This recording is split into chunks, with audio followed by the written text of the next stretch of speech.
Hey everybody, it's Greg and it's Friday, February 28th, and it's our movie classic of the week. We're going to do a movie classic of the week because Sunday is the Oscars and it's baseball season. Coming up, baseball season. The boys are down in spring training, so I thought we would do a baseball movie. And I got a couple of these personal bits here. But we're going to do a special one. This is The Natural. Remember, Robert Redford, great movie. We're not going to do this dinner, but The Natural is a great movie. If you want to watch a baseball movie that's about baseball, but it's really not. There's a drama outside off the field, you know, with Robert Redford and Kim Basinger and Robert Duvall, Gary McGavin, the dad who played in the Christmas Story. He's in this. It's just it's nostalgic, and I think it's a fun. A lot of people criticize and say it's not nearly realistic and it's not hokey, but I liked it. I think it's good. And then we have the remake of the Bad News Bears, not the original, the remake. It, that actually is a pretty funny movie. I like it. The guy who plays Morris Butter, the coach of the Bad News Bears, in the original was Walter Matthau. In this movie, the remake, it's Billy Bob. Billy Bob. And you can picture Bad Santa, if you ever saw Bad Santa, Billy Bob. This is Bad Santa with baseball. It's very fun. It's kind of raunchy. It's a lot more raunchy. But it's funny. It's a funny movie. So if you want to get a more up-to-date Bad News Bears, this is it. But actually, the movie we're talking today, we get into a little bit, is the original Bad News Bears. And what a movie. Okay, I need to put my glasses on because even though I got my eyes fixed recently, I still can't read them. So I'm still supposed to get reading glasses, some kind of merch suit. So, Bad News Bears, 1976, bicentennial. It came out on April 17th, 1976. So it came out in spring, just when baseball season started. And it got positive reviews as soon as it came out. In fact, even now, it's 97% on Rotten Tomatoes. Wow.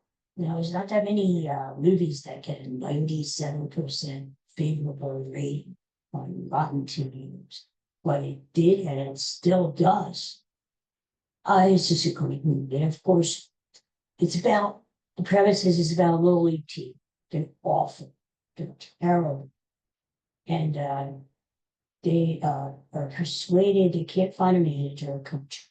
This guy who's sort of he doesn't want to play. He used to be a former baseball player, but he with nothing to do with baseball.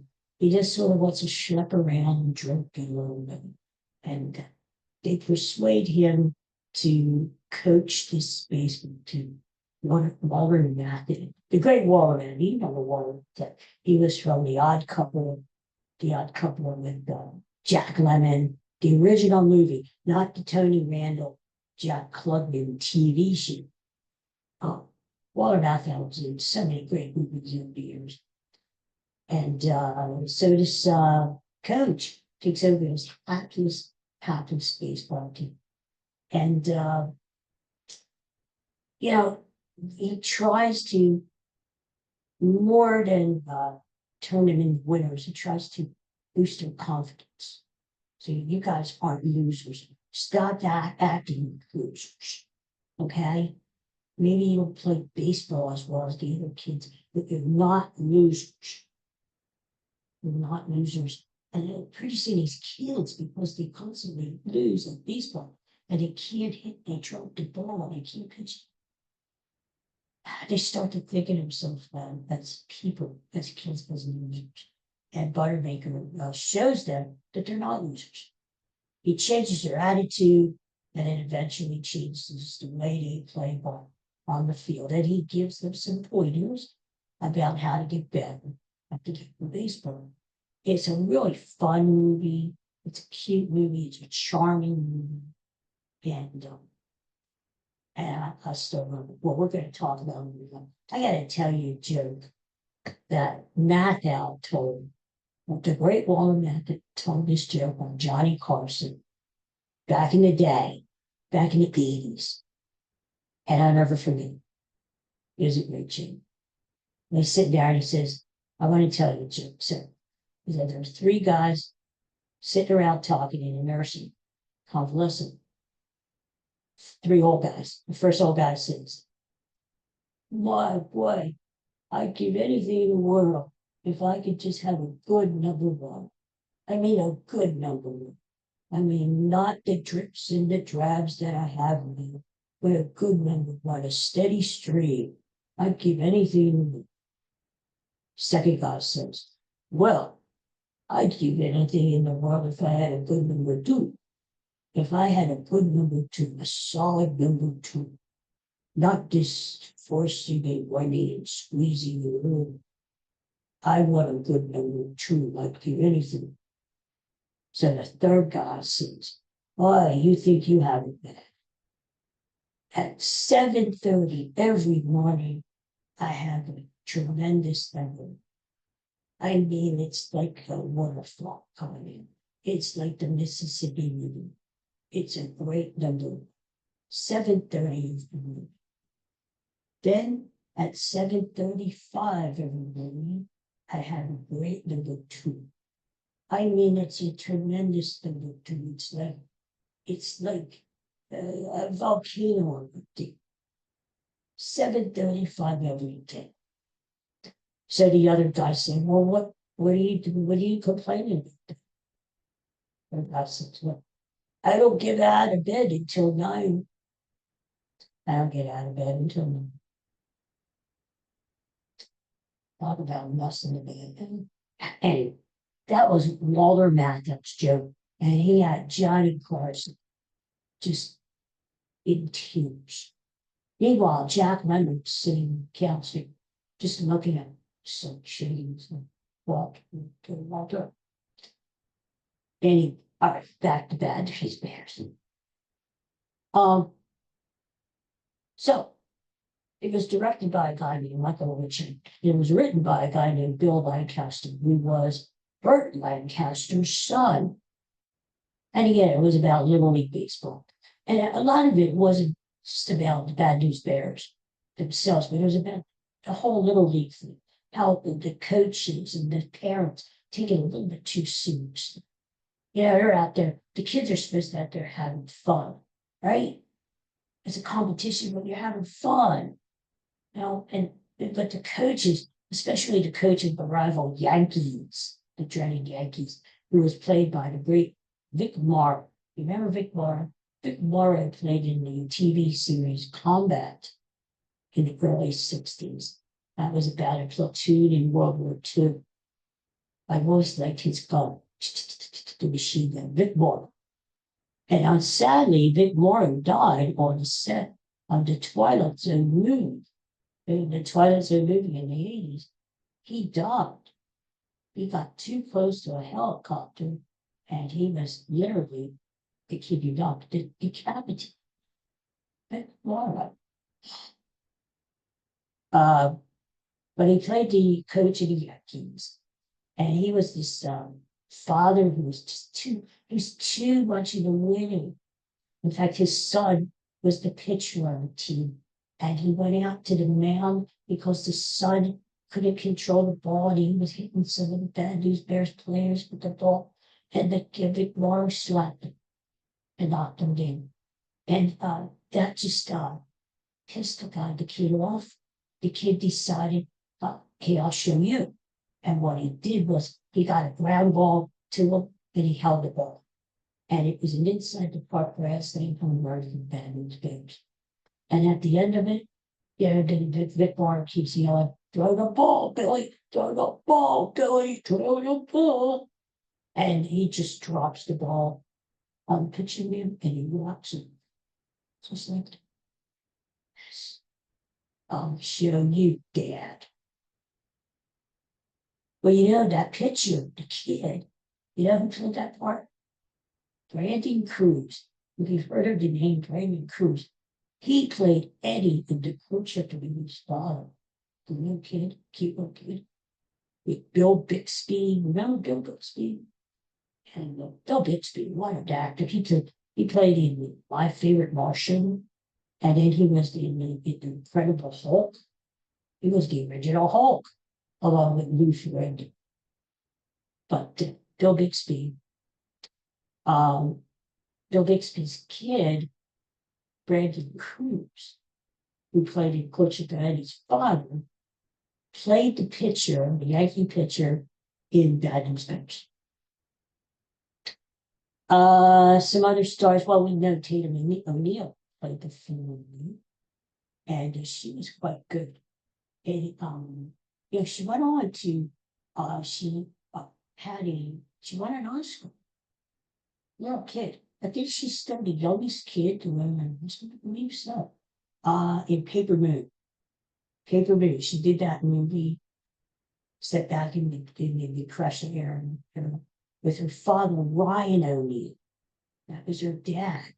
And then Tatum O'Neal went on to marry John McEnroe, tennis.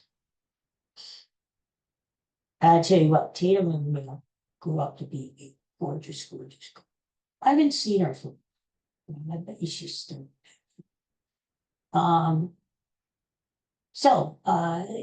Boris Buttermaker was played by Matt Damon. And the film came out in 1976. And they made the film for $9 million. It made $42 million. So they made a lot of money back for that picture. Not only was it a hit in 1976 bicentennial, but it's almost 50 years ago. Can you believe that? But it really made a lot of money through rentals, DVDs, things like that as the years. It was filmed out in Los Angeles. And in fact, you could go to the field, the actual field where the Bad News Bears played baseball. It's called Mason Park. It's out, Mason Park. It's out in one of the suburbs. And you can absolutely just Google. You can find it, but it's the actual field. It's still there. It's like Field of Dreams. You could go to Iowa and play baseball on the Field of Dreams. Kevin Costner, another great baseball. You could do the same thing with the Bad News Bears. If you go to LA with your kid, and you watch the Bad News Bears movies, go and find the original field, right? I mean, that's a trip right there. And I think you remember the Bad News Bears were sponsored by Chico's Bail Bonds, which is actually true. There is an actual Chico's Bail Bond out in the LA area. So, for the movie, Matthau, of course, 1976, Walter Matthau was an established actor in Hollywood. So for the movie, Matthau was paid $750,000 plus 10% of the box office receipts. And since the movie made over 42 million, and it needs to 4 million. There you go. Smart. A lot of these Hollywood actors who did that, I don't know if they still do it, 30 years, made a lot of money for themselves by taking a percentage of the service. I remember Jack Nicholson did the same thing when he played in Batman Returns. He played the Joker in that movie. Well, I did the movie for a modest amount, you know.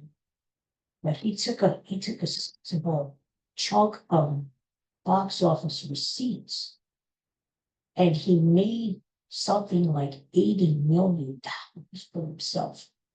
Just out of the receipts, because that money in the late that movie in the late 80s made a lot of money, So actors, a lot of actors used to do.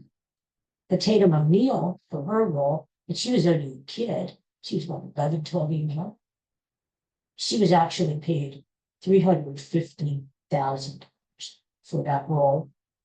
She also took a cut from the box office, and she ended up baking for the role in Bad News Bears.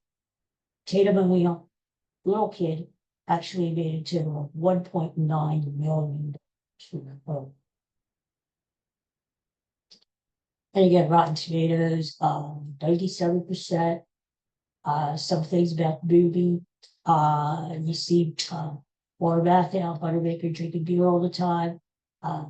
But so, although during the movie it did change. He was trying to Pabst Blue Ribbon, but Budweiser was the main preferred beer from Buttermaker. Yeah, you read that cast, right? They had these little kids. And, all right, granted, the movie may be a little dated. It was probably stereotype, typical stuff. I mean, they had the black kid there. They had the kid with Mexican, they said that Mexican. Yeah, I mean, we're talking about the 70s. I don't know if they can make that movie, with some of the racial stuff that they're talking about. But it is what it is back in the 70s, right?